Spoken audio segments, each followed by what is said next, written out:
მოვლენას და იმ ძალას, რომელიც დღეს ჩვენს ქვეყანას მართავს, თამამად შეგვიძლია უკვე ოკუპანტი ძალა უწოდოთ რა. ადეკვატურობა ნიშნავს მოწინააღმდეგის სწორად აღქმას. თუ თახდებით, რომ არიან ოკუპანტები, აკეთებენ კოლონიას, აკეთებენ მავთულხლართებით შემოსაზღვრულ ზონას. მიდგომაც მათ მიმართ უნდა იყოს ისეთი, როგორც უნდა იყოს ოკუპანტების მიმართ.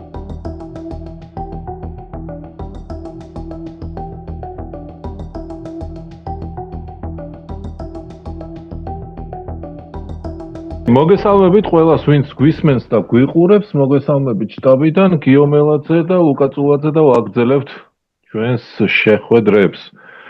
რა თქმა უნდა, ვლაპარაკობთ პროტესტზე და იმ მოვლენებზე, რაც ჩვენ ქვეყანაში და ჩვენი ქვეყნის გარშემო ხდება. წინა შეხვედრაზე ვლაპარაკობდით იმაზე, პრინციპში მე და გიო შევთანხმდით და მაყურებლის გარკვეული ნაწილიც, ასე ვთქვათ, კომენტარებში დაგვეთანხმა, რომ იმ მოვლენას და იმ ძალას, რომელიც დღეს ჩვენს ქვეყანას მართავს, თამამად შეგვიძლია უკვე როგორც, რავი, ოკუპანტი ძალა უწოდოთ რა. არა ლეგიტიმური ხელისუფლება, არამედ პირდაპირ ოკუპანტი და დროთა გარკვეულ დროში ამის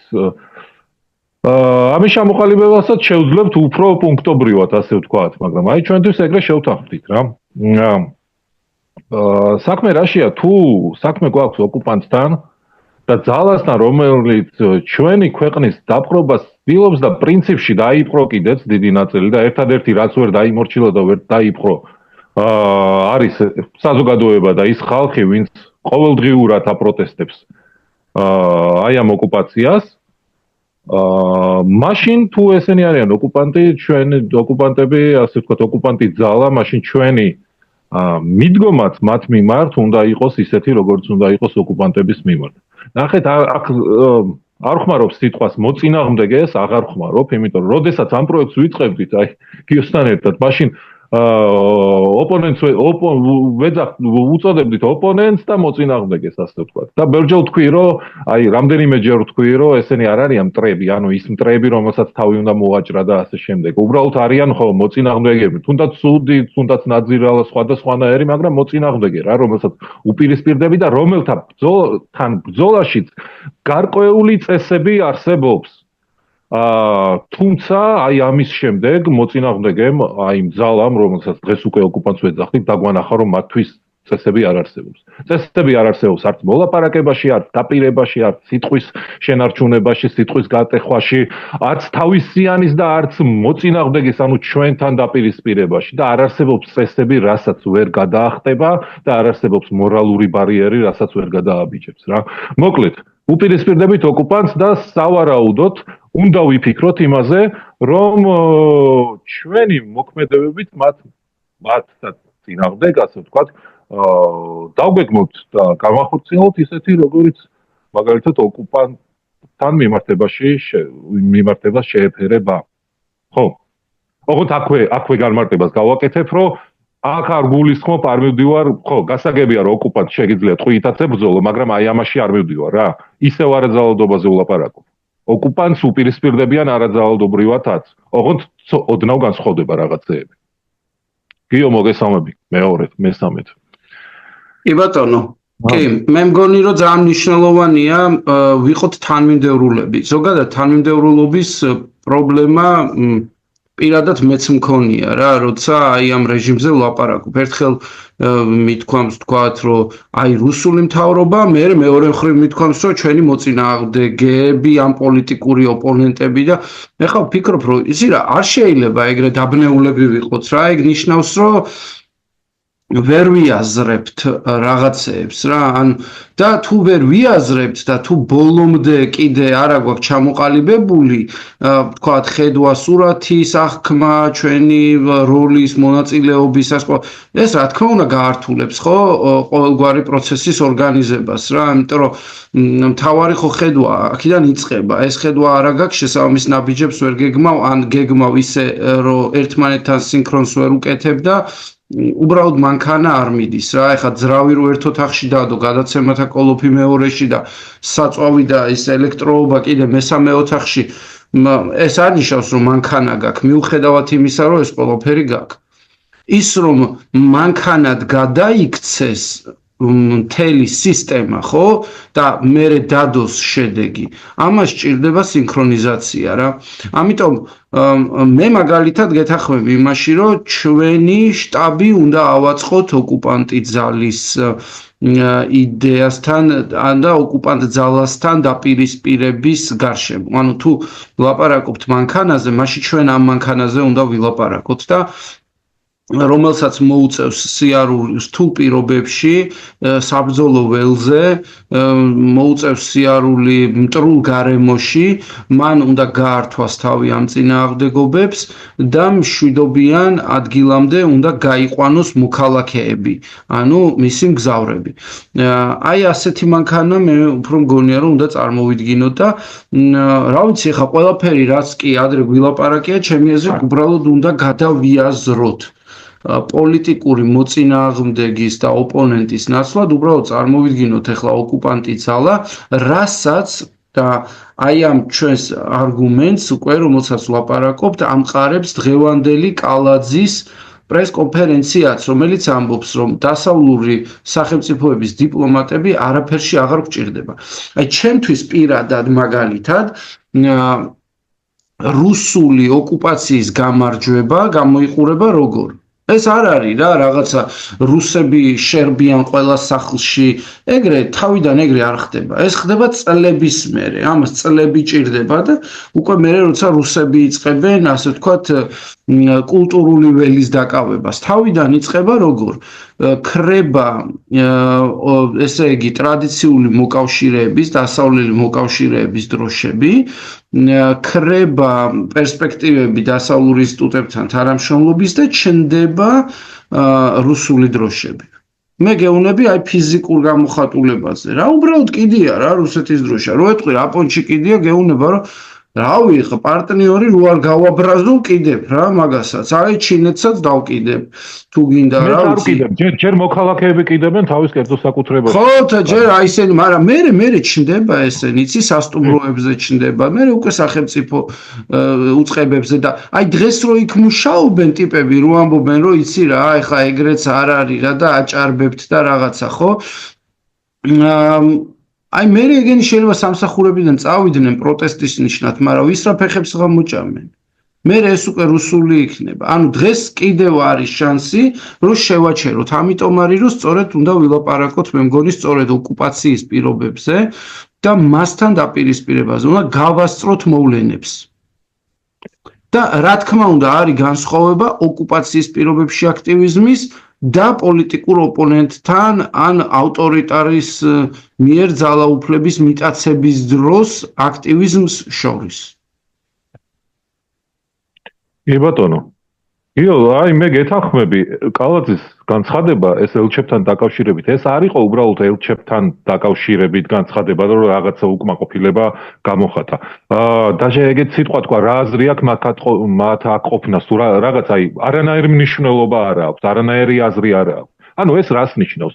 ეს არის იზოლაცია. ანუ როდესაც მსხვერპლი აქცევს მოძალადე მსხვერპლს აქცევს მან ემზადება მისი ასე ვთქვათ ძალადობისთვის და ხელში ჩასაგდებად. პირველი რასაც აკეთებს ეს არის იზოლაცია. მისი იზოლაცია, მეგობრებისგან, ნათესავებისგან და ასე შემდეგ რა. იზოლაციას გვიკეთებენ. ანუ სუვერენიტეტი წარმოიდგინე, ანუ ნაბიჯი არის გადადგმული იქეთკენ, რომ ხო, შენ ქვია დამოუკიდებელი ქვეყანა, მაგრამ შენ ართმევ საკუთარ თავს, ანუ საკუთარ თავს არა, მოწინააღმდეგე ოკუპანტი გართმევს იმის საშუალებას და იმის უფლებას, რომ აწარმოო დამოუკიდებელი საგარეო პოლიტიკა. ანუ ეს არის უკვე სერიოზული ოკუპაციის ნიშანი, რა პირდაპირ ვთქვათ რა. მაგალითად მეორე პუნიკური ომის შემდეგ ხელშეკრულ კართაგენს და რომს შორის დაიდო ხელშეკრულება, მაგრამ კართაგენს აკრძალული ჰქონდა საგარეო პოლიტიკის წარმოება და ომის წამოწყება და მოკავშირეებთან მოლაპარაკებები და ასე შემდეგ და მესამე ომი, პუნიკური ომი სწორედ ამის გამო დაიწყო. აი ეს შეთანხმება დაარღვია კართაგენმა. ანუ დამოუკიდებელი საგარეო პოლიტიკის წარმოების უფლების ქონა. თორე შეიძლება დროშა შეიძლება მაგაზეც გახურდნენ, მაგრამ შეიძლება დროშა არ გამოგაცვლევინონ და არ წაგართონ და არ ქნან ის, რომ საქართველო აღარ გერქვას, ასე ვთქვათ რა, ჯერჯერობით, მაგრამ ნუ აი ეს გამოუკიდებელი პოლიტიკის წარმოება პარტნიორებისგან იზოლაცია. კეთილის სურველებისგან იზოლაცია, ნათესავებისგან, რავი, ვისაც შენთვის კარგი უნდა, ყველასგან იზოლაცია და ხო, ეგ არის, შენი ხელში ჩაგდება რა. შესაბამისად პროტესტიც აქეთ უნდა მივმართოთ. რა ვიცით ახლა ამ ძალის შესახებ? რაღაცები გააქვია ამ პროტესტმა, რომელიც ახლა მიდის. მოდი ამას კი, სინამდვილეში ჩვენც შეიძლება ამ პროტესტს შევხედოთ როგორც ბრძოლით დაზვერვას, ანუ მოდი ესე ვთქვათ, რომ ძალიან ბევრი დრო სამოქალაქო საზოგადოებამ დაკარგა, ბევრი წელი დაკარგა, როდესაც თლიანად ყალბ რეალობას ასე ვთქვათ ეპოტინებოდა. რამდენიმე დღე არის, ეხლა სახელებს არ დავასახელებ, ეს ღია ამბავია, ძალიან ვაფასებ, რომ ამ ადამიანმა ღიად დაწერა.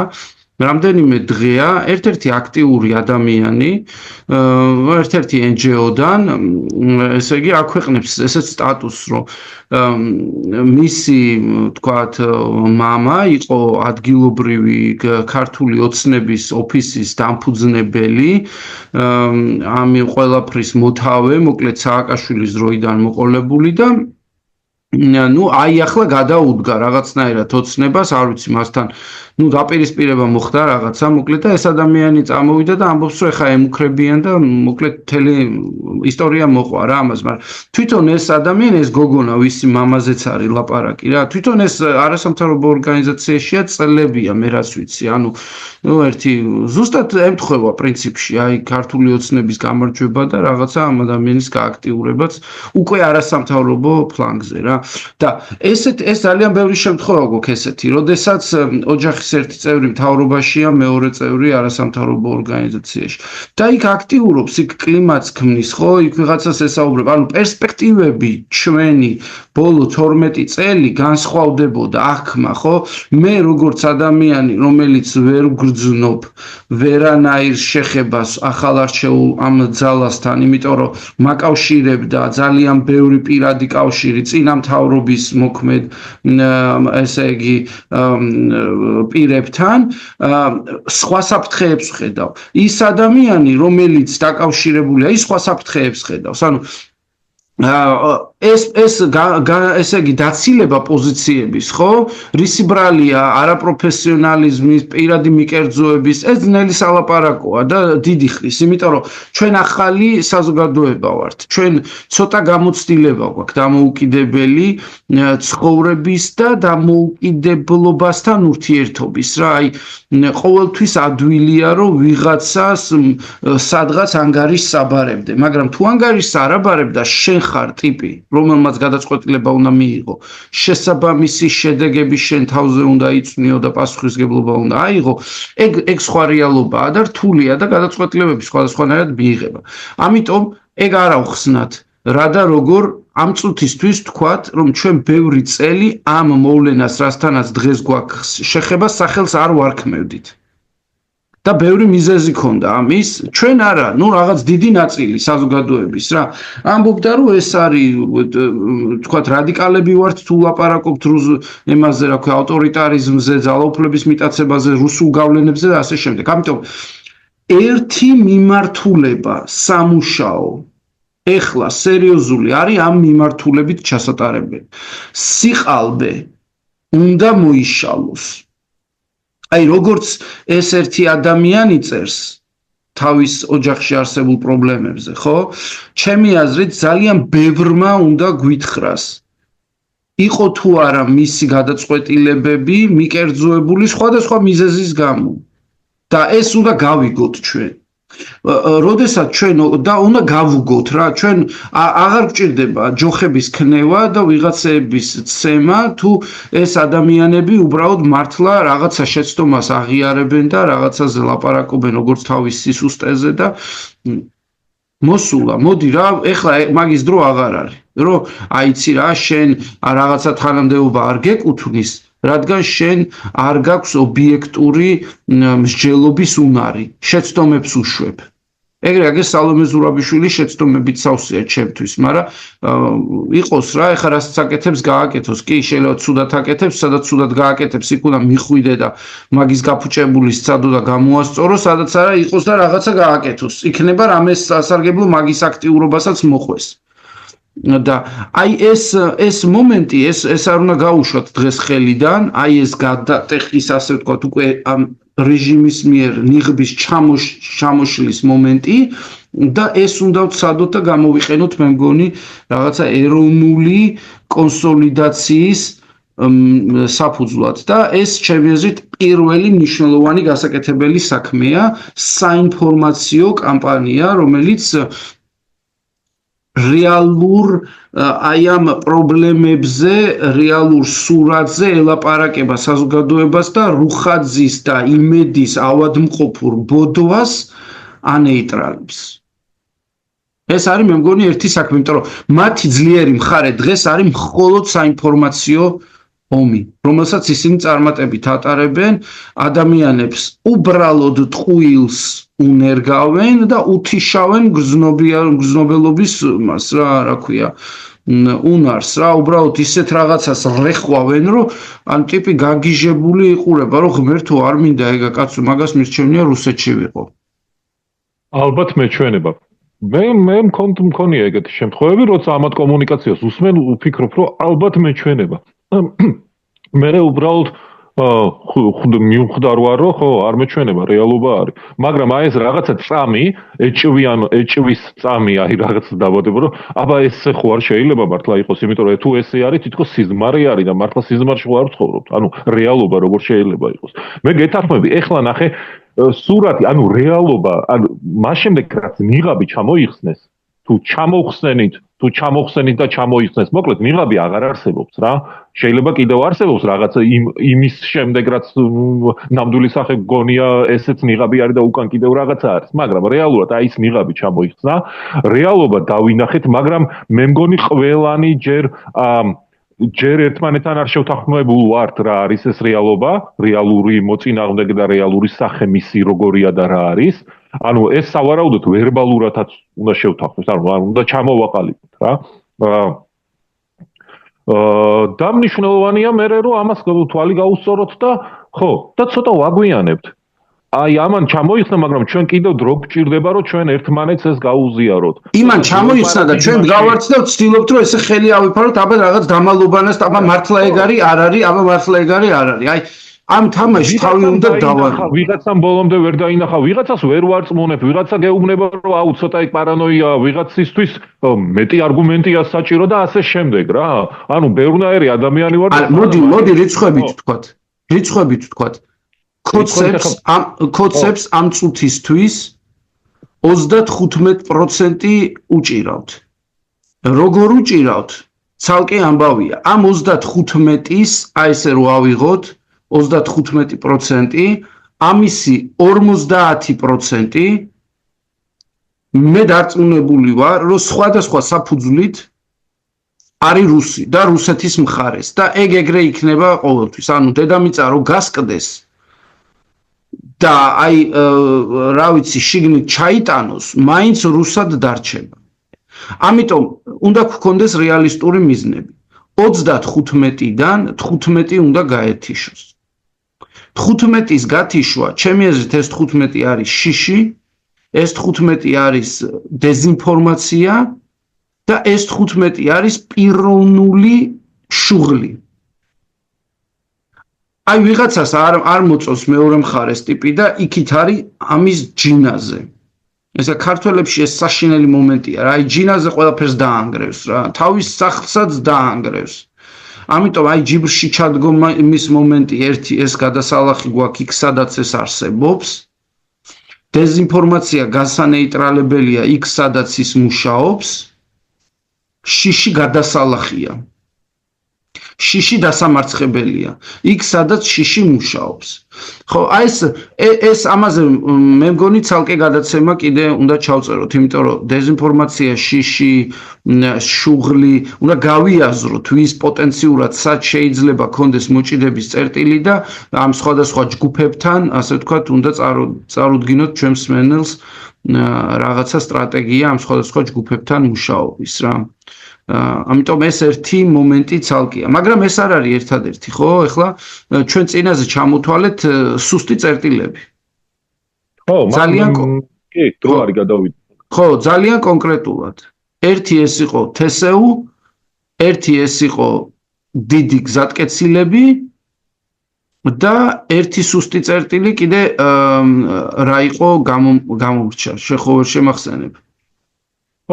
მოდი დავაჯგუფოთ უფრო მსხვილად და მერე დავიწყოთ ამის ჩასვლა. კომუნიკაციები და ინსტიტუტები.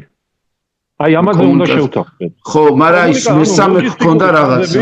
და ინსტიტუტები. ეხლა აი რაზე უნდა შევთანხმდეთ, რომ ეს კომუნიკაციები, ეს ლოჯისტიკური ხაზები, ეს გზები, ეს რკინიგზა, ეს პორტები, ეს რაღაცა რუსეთთან და იმასთან დამაკავშირებელი გზები და ინსტიტუტები, პროკურატურა, საჯარო რეესტრი ასე შემდეგ.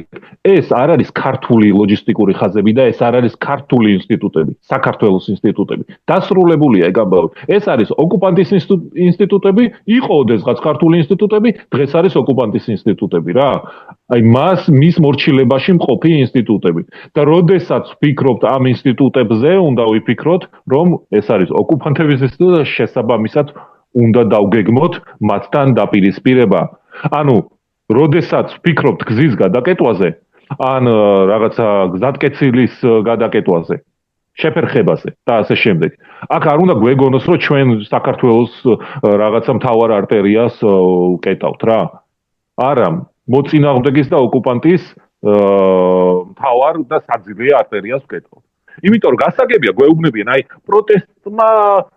აი დღესაც დავიკითხე რა, პროტესტი ძალიან აბრაზებს ვიძინა ივანიშვილს და კაცოფებული არის და ითხოვს რომ სწრაფად დაასრულებო. მიკროფონი გაასწორი. ხო. კაცოფებული კი არ უნდა იყოს, ჟანგბადი უნდა ქონდეს გადაკეტილი. აი სუნთქვა უნდა უჭირდეს რეჟიმს. ჟანგბადი უნდა ქონდეს გადაკეტილი, წნევა უნდა ქონდეს დავარდნილი. ბოდიში. მოძრაობა უნდა იყოს შეჩერებული.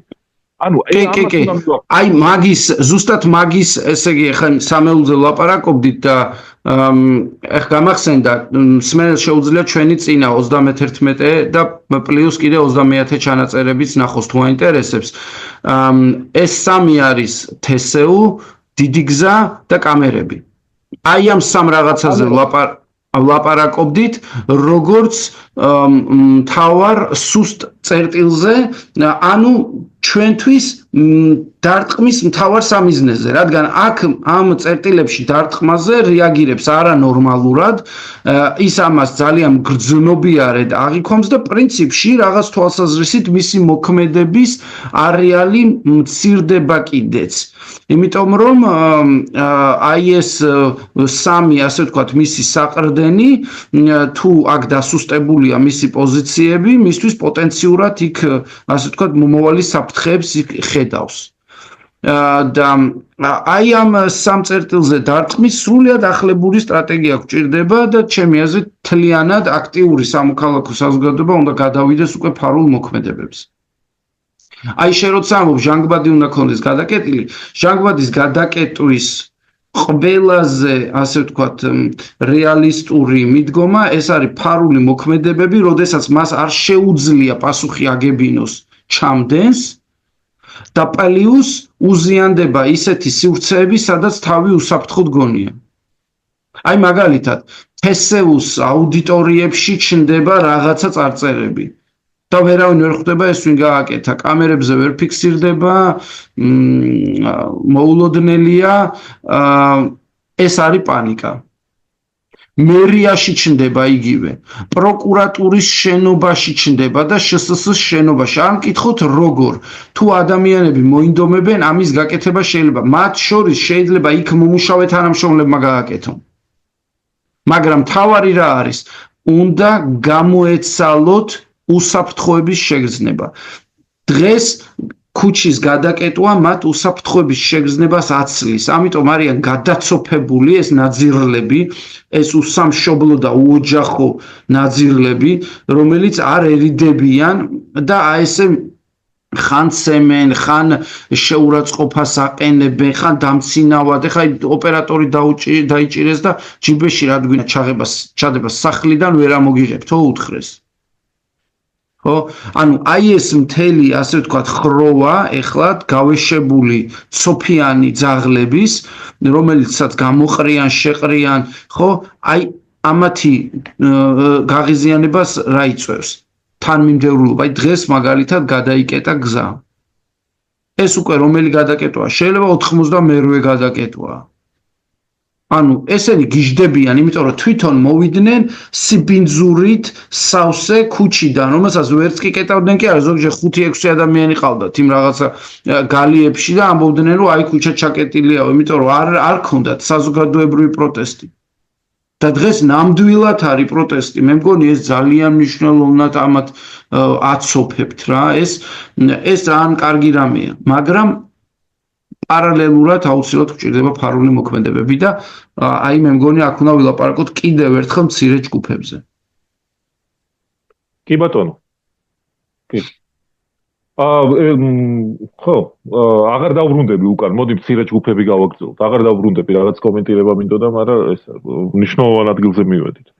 აი ხა მე მგონია მაგალითად რომ რამდენიმე შენობა უბრალოდ საჯარო დაწესებულების ინსტიტუტის რაღაცნაირად უნდა ვიფიქროთ იმაზე, რომ აი ამის გარედან ბლოკირება თუ ვერ მოხერხდება, შიგნით მუშაობა აღარ შეიძლებოდეს.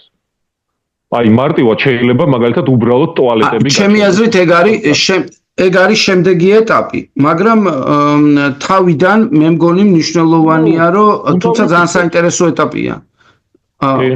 რა გზებით შეიძლება მოკლედ მოიშალოს ფუნქციონირება ამ სხვადასხვა შენობის ისე, რომ ფაქტიურად შეუძლებელი გახდეს ამ სამსახურის თვითონ მუშაობა. არსებობს კანალიზაცია, არსებობს ვენტილაციის სისტემა, არსებობს კიდე რამდენიმე სისტემა, რომლის მუშაობის, შეფერხების შემთხვევაში უბრალოდ გაუსაძლისი იქნება იქ ყოფნა. მაგალითად, უნდა გამოვიდეს ადამიანი, ან მერის ტუალეტში შევიდეს, ტალაძის, იმისთვის, რომ გააგრძელოს მუშაობა და არ გამოვა იქ, ხო? რიგი დაუდგება, ამიტომ უნდა წავიდეს სადღაც ქუჩის მეორე მხარეს გადავიდეს. მოკლედ, აი ეგეთ რაღაცებზე უნდა ვიფიქროთ, გარკვეული იდეები არის, ხო? ყველანაირი აზრია. ხო, აქვე მინდა და ტექნიკურადაც შესაძლებელია რა. მთავარია იქ მონდომებული ადამიანები იყვნენ, არსებობდნენ ამ ადგილებზე, რამდენიმე არ არის საჭირო, რომ ძალიან ბევრი იყვნენ რა. რამდენიმე ვინც ასე უსაფრთხოდ შედარებით უსაფრთხოდ ესეთ რაღაცებს გააკეთებს. ხო, აქვე მომხდ რომ ადამიანებს არ ვაზიანებ, თუ აზიანებ ტექნიკას. თუ საჭიროა, იმიტომ რომ ოკუპანტის ტექნიკა არის. კი ბატონო, კი. რაღაცა, ხო. ეს სამშოვანია, ოღონდ უყურე ამის კეთებას ჭირდება ფარული მოქმედება პლუს მცირე ჯგუფი კომბინაცია. ანუ არასდროს ასეთი მოქმედებები არ უნდა იყოს 2-3 ადამიანზე იქით, ასე ვთქვათ, დაგეგმილი რაოდენობაში. ეს მართლა მცირე ჯგუფზე ვლაპარაკობთ ჩვენ ახლა. რომელსაც შეუძლია ძალიან მნიშვნელოვანი პატარ-პატარა მოქმედებებით, მაგრამ არა მხოლოდ ტაქტიკური უპირატესობის მოპოვება, არამედ შეიძლება რაღაც მომენტში სტრატეგიული გარდატეხაც შეიტანოს აი ამ მცირე ჯგუფის ჩარევამ, ხო? ამაზე უნდა ვიფიქროთ. იმიტომ რომ მე მაგალითად მგონია, რომ ჩვენ დიდი ხანია უნდა გვეფიქრა და გველაპარაკა სატრანსპორტო სისტემის როლზე საერთოდ ამ რეჟიმის ცხოვრებაში. ავტობუსები რო გამოაკლდეს ამ რეჟიმს, მეტრო არ ყოფნის იმას, რომ ადამიანები სამსახურებში მივიდნენ. უბრალოდ ქალაქი ვერ გაატარებს კერძო მანქანების ნაკადს, ყველამ რო კერძო მანქანით დაიწყოს სამსახურებში სიარული და უბრალოდ ხალხი სამსახურებში ვერ მივა რა.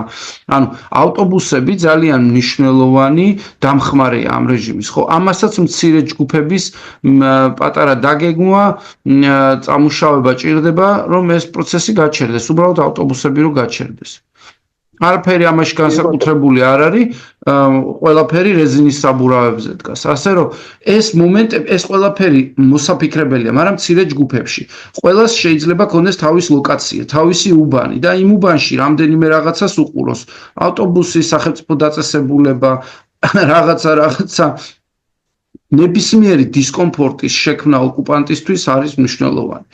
თან არ დაგვავიწყდეს რომ ეს რეალურად ეხლა ჩვენ თუ არ გადავიტანეთ მცირე ჯგუფებში, ისინი უკვე ემზადებიან ახალი კანონებით, რომ ნებისმიერს ღალატი დააბრალონ, რომ ნებისმიერს დააბრალონ მერე, რა ვიცი, რაღაცა ისეთი აბსტრაქტული რაღაცა შეუკერონ საქმე ციხეში გაუშვან და აუცილებლად ეყოლებათ ის 17% ჩათლახი ტაშის დამკვრელი, რომლის ტაშის ფონზეც შეეცდებიან ადამიანებს ცხოვრება გაუბედურონ.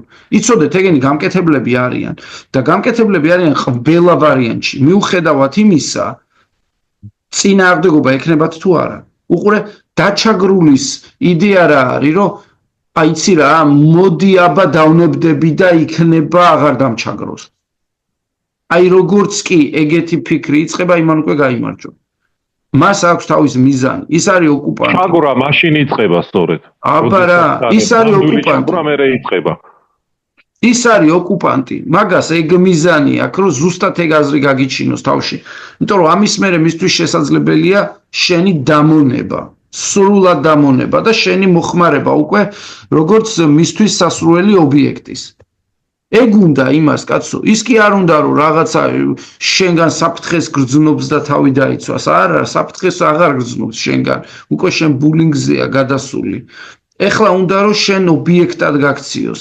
და ეგ მომენტი, აი ეხლა ვინც არ უნდა თქვას, რომ იცი რა, მოდი მოვერიდოთ, მოდი ცოტა ესეთი, მოდი ცოტა რბილად, მოდი იქნებ შემოვირიგოთ. არა. ეგ უნდა დავივიწყოთ. არ უნდა შეგვეპაროს ეგ ვირუსი. ეგ ვირუსი არის ჩაგვრის ვირუსი. ეგ ვირუსი როგორც კი გაგვიჯდება, იცოდე დამარცხებულები ვართ. ესენი უნდა აღვიქვათ ყველაფრის მკადრებელ რუსებად და შესაბამისად ჩვენ უნდა ვცადოთ ჩვენი რესურსი მივმართოთ მათი დასუსტებისკენ. მორჩა ავტობუსის საბურავები ფული ღირს, ჯანდაბამდე გზა ქონიათ, მაგაზე 10ჯერ და მილიონჯერ მეტ ფულს ესენი გვპარავენ. არ არის ეს ჩვენი ფული უკვე. ეს მორჩა, აღარ არის. ეს ხონება წაგვართვა მიითვისა და იყენებს იმისთვის, რომ თვითონ იცოცხლოს, თვითონ თავის სისტემა აცოცხლოს. აღარ არის ეს საქართველოს ხონება, აღარ უნდა შევხედოთ ასე. უნდა დავიბრუნოთ კი ბატონო. მაგრამ ამ შემთხვევაში, ანუ საქართველოში იყო ციხეები, ხო? გარკვეული პერიოდი ქართველები მტერს ვართმევდით ციხესიმაგრეებს და ვაშენებდით ციხესიმაგრეებს იმისთვის რომ დაგვეცვა თავი, მაგრამ აი ბოლო საუკუნეები პირიქით, როდესაც წავართმევდით ციხესიმაგრეს, ამ ციხესიმაგრეს ვანგრევდით. იმიტომ რომ უკვე მტერი აღარ ყოფილიყო შიგნით. ანუ გააჩნია ძალების ბალანსი როგორ არის რა. იმიტომ რომ ისე მძლავრობდა მტერი, რომ ეს იყო უკვე ოკუპაციის სიმბოლო და არა თავდაცვის სიმბოლო, თქვა ციხესიმაგრე. ამიტომაც არის აი გარკვეულწილად აი ესეთ სავალალო მდგომარეობაში თქვა ქართული ციხესიმაგრეები რა, ყველა მთაზე არის, მაგრამ ყველგან მინგრეული და ცუდღეშია ასე ვთქვა რა. ხო, ანუ ჩავთვალოთ რომ ოკუპანტის სიმაგრეები არის. ოღონდ აი ესე პირდაპირ სიმაგრეც ნუ წარმოვიდგინოთ, ხო, კომუნიკაციის ხაზებიც არის ოკუპანტის სიმაგრე. კი ბატონო, მერიაც არის, საჯარო რეესტრიც არის და კიდევ ბევრი რაღაცა, რაც პირდაპირ არ გამოხატავს ციხესიმაგრის, ასე ვთქვათ, აი ამ რაღაცა არ ჯდება სურათში რა, მაგრამ ეგ არის რა. კი ბატონო. აქვე აი პატარა რაღაცას ვიტყვი რა. ეგ იყო ემიგრანტები წერდნენ რამდენიმე ჯგუფში, რომ ადამიანებს ვინც ვერ წერს ღიად გარკვეულ იდეებს, თქვათ პროტესტის ფორმებთან დაკავშირებით და ასე შემდეგ, შეგიძლიათ რომ ჩვენ მოგწეროთ და ჩვენ გავაჟღერებთ რა და ნორმალური იდეაა ეგ რა.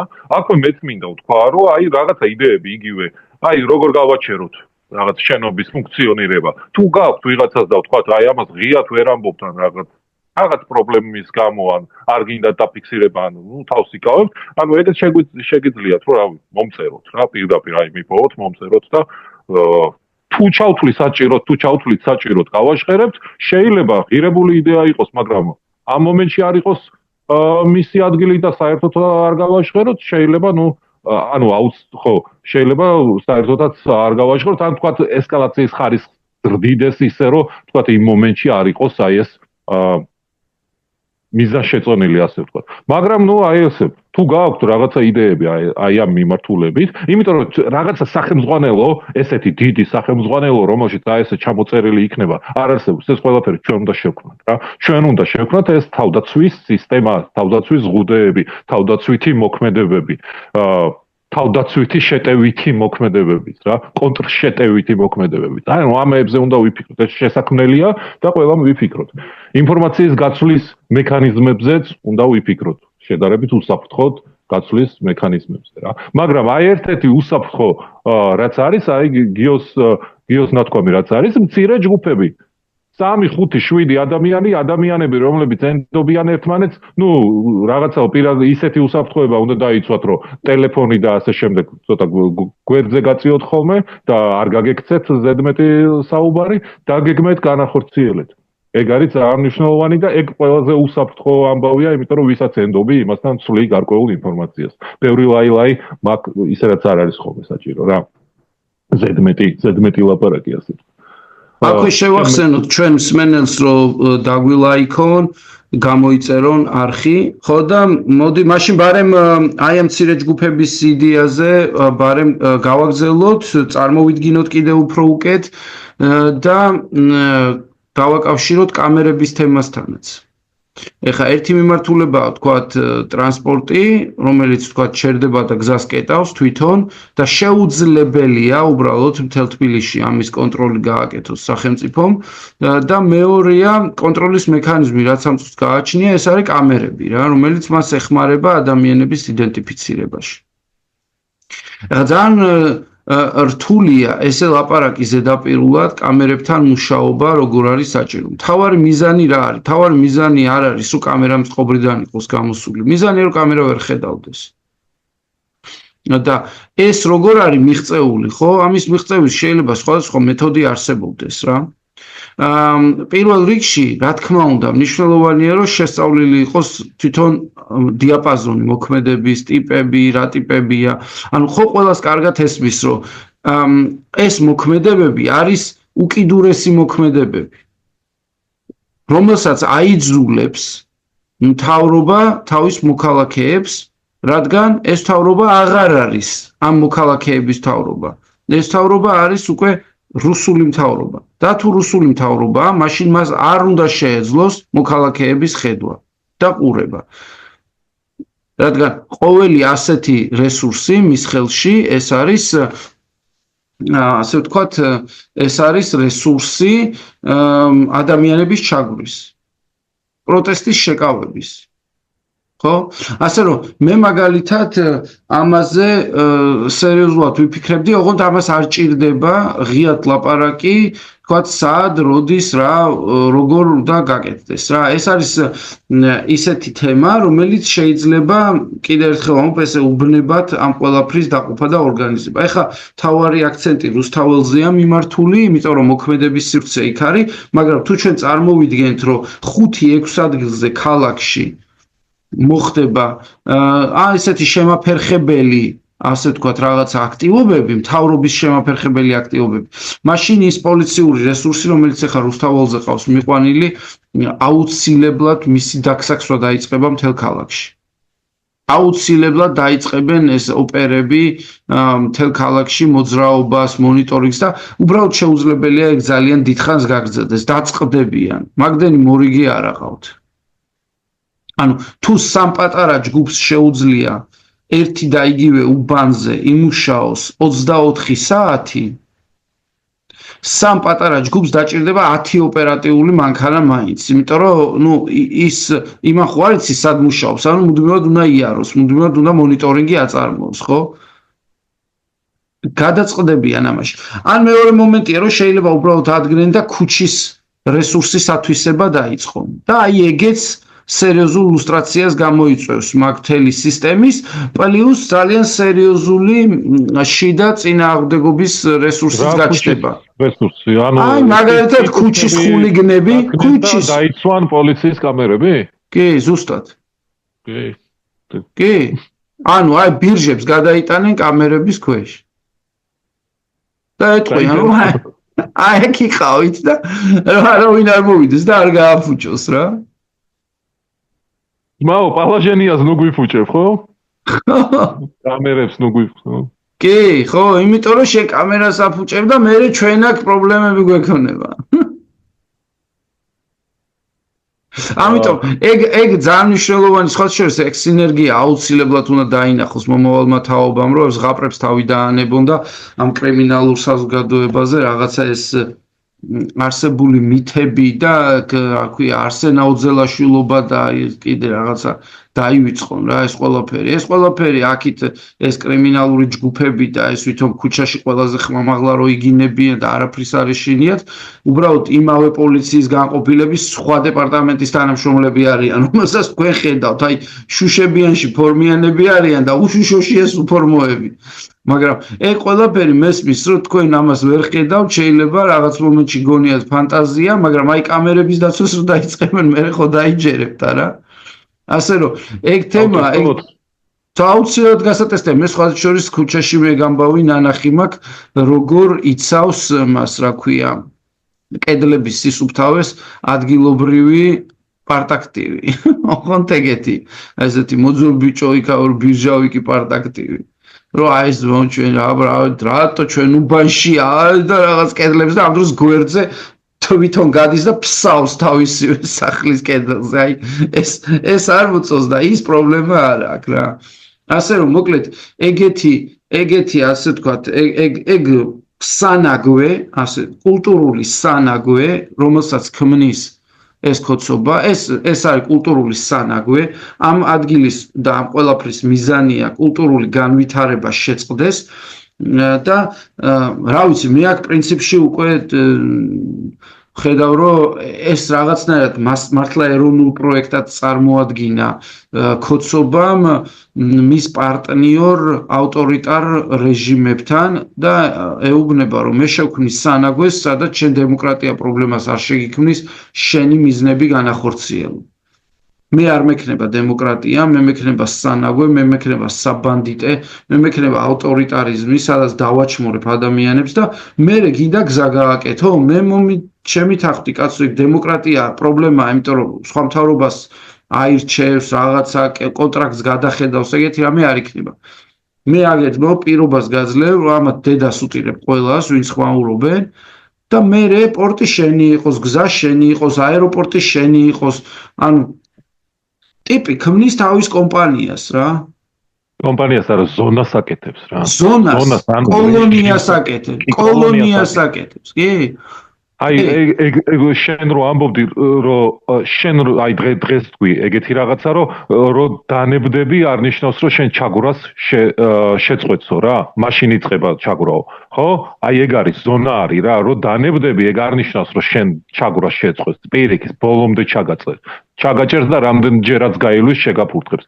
ვაფშე ანუ აი ეს ხალხი ის არის რაღაცა კასტა კოცების რაღაცა კასტა რომელიც ფulis რომ ანუ მათ ეკუთვნის ეს ქვეყანა ზემოთ არიან რაღაც კოლონიის თუ რეჟიმის თუ რაღაც ზონის უფროსები არიან და დანარჩენები ხართ აი ვართ ყველანი ადამიანები რომლებიც ადამიანებიც არ ვართ მათ წარმოდგენაში რომლებიც უბრალოდ აი კი აუცილებლად ეგ არის ეს მენტალიტეტია ეს მენტალიტეტი შეინახეს გააგრძელეს საბჭოთა კავშირი არა დემოკრატია და კიდე ვიღაცა ვისი შვილი გამოძვრა იქ და რაღაც თავრობაში მოვიდა არა ძმაო აბა ჩვენ რა ვქნათ ეხა ჩვენ სულელები ვართ ანუ კომუნისტური პარტია პლუს საბჭოური პოლიციელები პლუს ეს ეკლესიის რა ქვია იმას ზევინარს თუ რაღაცას რო ეძახიან აი ეგეთი მღვდლები რო ყავთ რა გამოჭერილი მღვდლები კადრებში რაღაცას ეძახიან რა ნათელას თუ რაღაც ეგეთი სახით მაგრამ ეგ ხო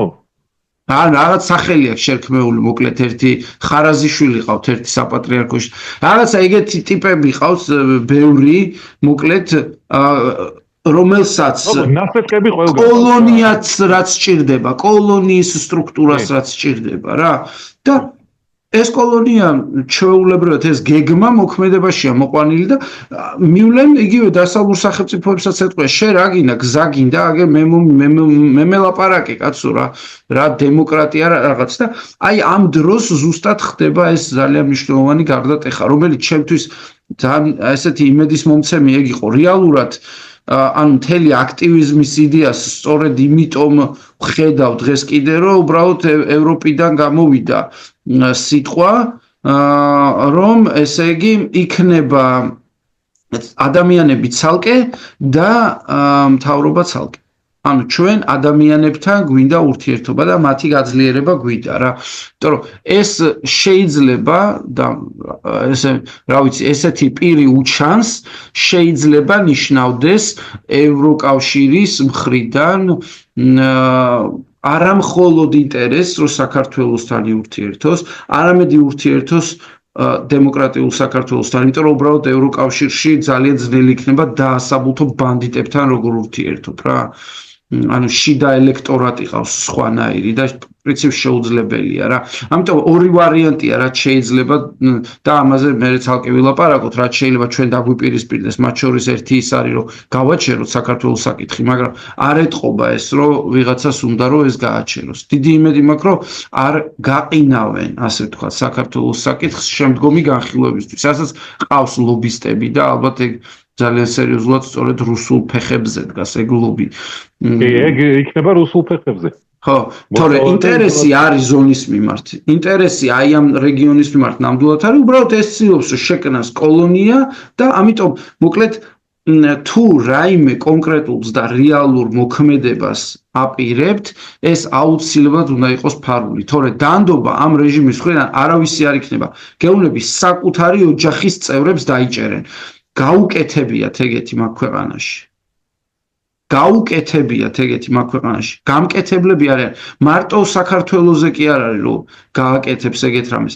სოფლიოს ნებისმიერ ქვეყანაში არიან გამკეთებლები. ეგეთი რამის. თუ ამის სტიმული ჩნდება, ადამიანი ამაზე წამსვლელია.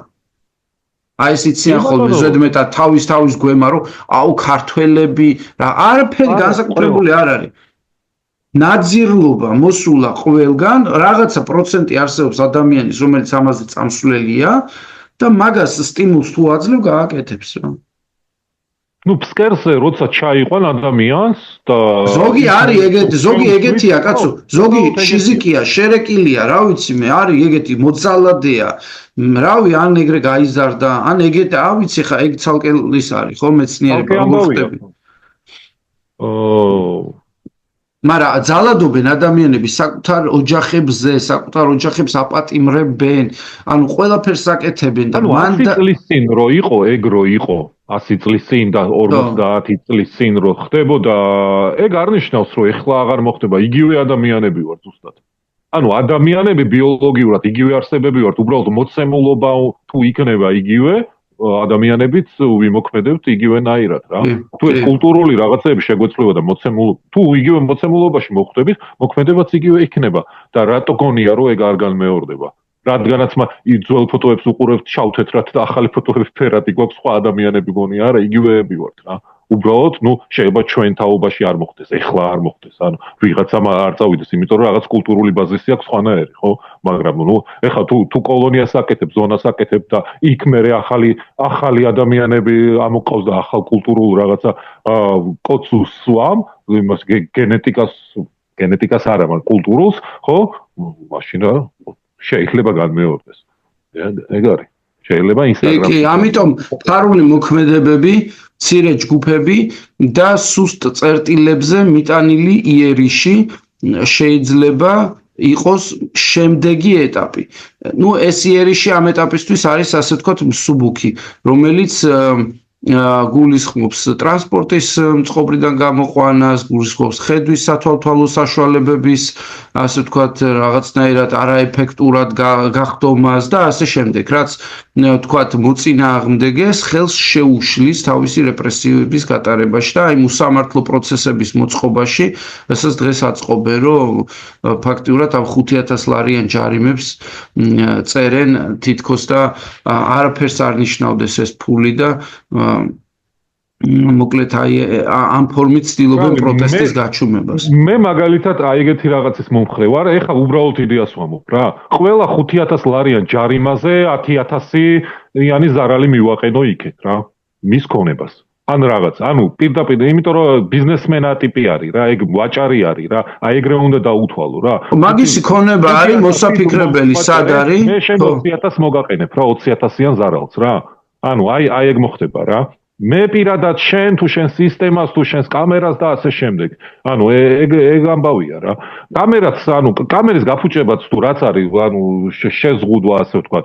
უნდა დაგიჯდეს 50 ლარი რა, მეტი არა. იმიტომ რომ იმის შეკეთება მე მანქანის მოყვანა ვიღაცის აწევა, გამოცვლა ნაწილის თუ უბრალოდ გაწმენდა, ჯდება, არ ვიცი, პირობითად 500 ლარი რა. ხო? ანუ შესაბამისად აი ამაზე უნდა ვიფიქროთ. როგორც ომში რა, ითვლება, ციფრები არის რა. ციფრებზე უნდა ვიფიქროთ ამ შემთხვევაში. აი, მაგალითად, რუხაძე წუწუნებდა, რომ აი ამ აქციების გამო, რაღაცა შენს გამო და თქვენს გამო, აქო ინვესტორები სეშინია თუ ფული შემოტანაო რა და ქვეყანა გაჩერებული არის. ნუ, ეგ უკვე წარმატება არის. ანუ ეგ უკვე წარმატება არის. არა ის, რომ ქვეყანა გაჩერებულია, არამედ ის, რომ რეჟიმი ვერ იღებს ფულს რა. რეჟიმი უნდა გაჩერდეს ბოლომდე რა და მეტად ანუ ეხა უბრალოდ თქვა უჭირს ხაერი უნდა გადაეკეტოთ და წნევა დაუვარდეთ აი ეგ იქნება წინ გადადგმული ნაბიჯი კი ბატონო რა ვიცი კიდევ ერთხელ სამშობლოს ღალატზე აი ეხა იმ თემას უბრუნდებით ეგრევე ებმევა აი ეხა ცოტა ხნის წინ რასაც ამბობდი რომ აი ის ძველი დრო გონია რომ არ დაბრუნდებაო სამშობლოს ღალატის მუხს აბრუნებენ უცბად რა და ამას ესენი ხო წინასწარ პარირებენ ხოლმე რაღაცას. ანუ წინასწარ ანუ აგენტი უნდა დაგიძახოს, როდესაც თვითონ აგენტია. და ეხლა მე ანუ ჩემი აი ესეთი დაკვირვებებით, როდესაც ესეთ თემას ამუშავებენ, რაღაცა ნაბიჯისთვის ემზადებიან და იმის პარირებას ახდენენ, რაც შეიძლება მათ უწოდონ ადამიანებმა რა. აი სამშობლოს ღალატის მუხლზე მუშაობის თუნდაც ლაპარაკის დაწყება ჯერჯერობით ნიშნავს რომ ემზადებიან იმისთვის რომ მათ უკვე ადამიანები ღიად სამშობლოს მოღალატეებს დაუძახებენ რა და მე ეს უნდა გაგიზაოს რაღაცა ანუ ღვინო წყალით უნდა გაგიზაოს რომ არა შენ თვითონ ხარ მოღალატე და ვინ არის მოღალატე მე თუ შენ და შენც მოღალატე ხარ და მეც და აი მასში რო გადაიყვანოს ხვდები ამ კინკლაობაში რა მე ჩემი აზრით კიდევ ერთ ნაბიჯს gamen. Ai ამას ვამბობ, ეხლა საჯაროდ კიდევ ერთ ნაბიჯს gamen და კონკრეტულად რა სახელით დაერქმევა მათ ნაბიჯს, ანუ პირდაპირ თან, არა ესე უბრალოდ ლაპარაკებში, არამედ პირდაპირ რა სახელით დაერქმევა, იმის პარირებისთვის შემოაქვს სამშობლოს მოღალატის მუხლი რა, თუ სამშობლოს ღალატის რა. ეგ არის. კი ბატონო. მოკლედ ადეკვატურობა ნიშნავს მოწინააღმდეგის სწორად აღქმას. ეს არ უნდა დაიკარგოს. ან შევთანხმდეთ რამეზე. თუ თანხმდებით რომ არიან ოკუპანტები, აკეთებენ კოლონიას, აკეთებენ მავთულ ხლართებით შემოსაზღვრულ ზონას, რომელშიც ზუსტად იმდენ ადამიანს დატოვებენ, რაც დამნიავებლებად, ჭრდილში ტიმის ერთი ადგილის მომხანებად და რამეთ ჭირდებათ. დანარჩენი უბრალოდ შეიძლება ვერ წარმოიდგინონ, რომ დანარჩენი რამეში საჭიროა და უბრალოდ შეეცადონ, რომ გაყარონ ეს ადამიანები მართლა. ამიტომ თუ ესეთ ძალასთან გვაქვს დაპირისპირება, ზედმეტი იქ რაღაცა მოლოდინი რო იქნებ ეს ქნას და იქნების ეს უბრალოდ სისულელია.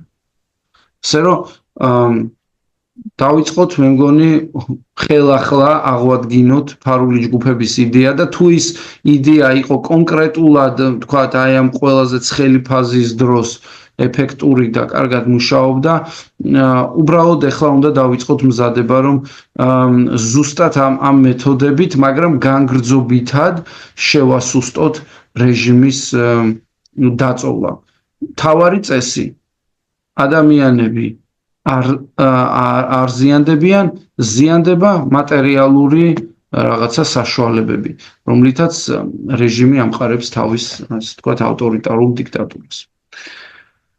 რა ვიცი?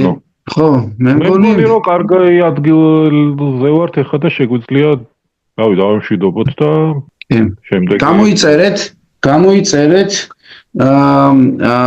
subscribe-ს დააჭირეთ და გამოიწერეთ, გააშიარეთ, უთხარით თქვენს ახლობლებს, მიწერეთ ლინკი და ჩვენც უფრო მეტი ხალისით ჩავწერთ შემდგომ გადაცემებს. ძალიან დიდი მადლობა ყველას, ვინც გიყურებთ.